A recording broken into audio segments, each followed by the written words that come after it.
Geek Out! Pinky's up. Time for another Geek Out Book Club. I'm Sam. I'm Jake.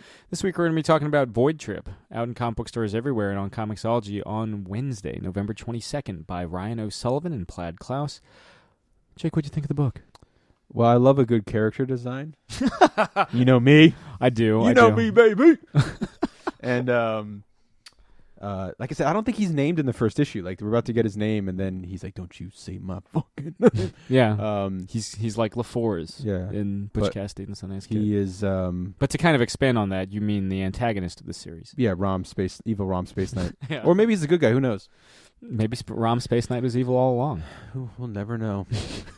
I own a couple issues of that because Frank Miller did the covers. Oh yeah, where just the weird one-handed space. I think that's fly? him. Yeah, and he did a lot. He actually did a lot of Rom Night Space covers. He did that one like con exclusive or con sketch cover where he's sitting there and his little like bubble is just says "I feel pretty." Nice. I was like, fair enough. But anyway, let's take it back.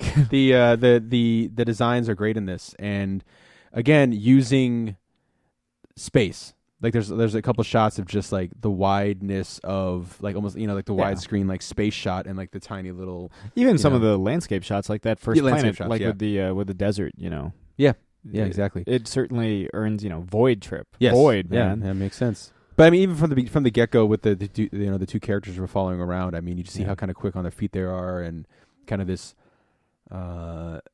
drug fueled trip. Yeah, as a bit of context, Void Trip follows two space hobos, as the creators refer to them in our interview coming out later today, Anna and Gabe. They are on a trip to a planet called Euphoria, which is apparently paradise for other space hobos, and it's them trying to be free in a world that kind of discourages freedom, just like every world. But a lot of psychedelics, fruit. Oh yeah.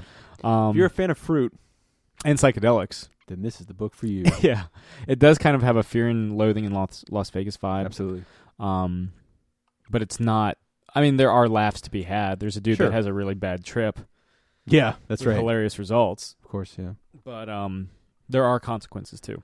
Oh yes, this is definitely a book with consequences. Heads will roll. Yeah. It's a very.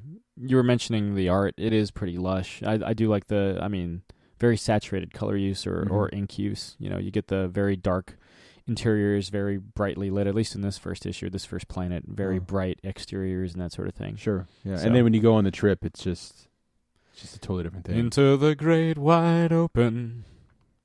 Yeah. Sure, yeah. So, yeah, man. But yeah, if you're looking for a bit of a romp, I think this will satisfy that. Sure. Out in comic book stores everywhere. Yeah, sure will. How much fruit did you have before this? Oh, a handful. Handful of fruits. Yeah, handful of fruits. Wearing my Rom Space Knight shirt. I'm actually wearing my NASA shirt. Oh. I feel pretty good about that. Anyway, so this has been another, again, that first issue is out in comic book stores on November 22nd. So, definitely check it out. It's a good time. It's very interesting to see where the series will go. I do. Do you like road stories? Yeah, absolutely. Yeah. Yeah, no, they do. Yeah. Apocalypse Now is a road story. Yeah. Blues Brothers in a way. Mad Max, definitely. And I feel like that opening planet kind of reminds me of Mad Max with the fuel tanker and everything. Oh, yeah, the tanker. Yeah. The gasoline. Yeah. Full of me. But yeah, this has been another Geek Out Book Club. I'm Sam. I'm Jake. Keep reading. This has been another Geek Out production. If you enjoyed what you heard, hey, we've got a special episode every Friday. Of course, there's the usual catching up show every Wednesday. And you get book club episodes just about every Tuesday these days. Thanks for listening.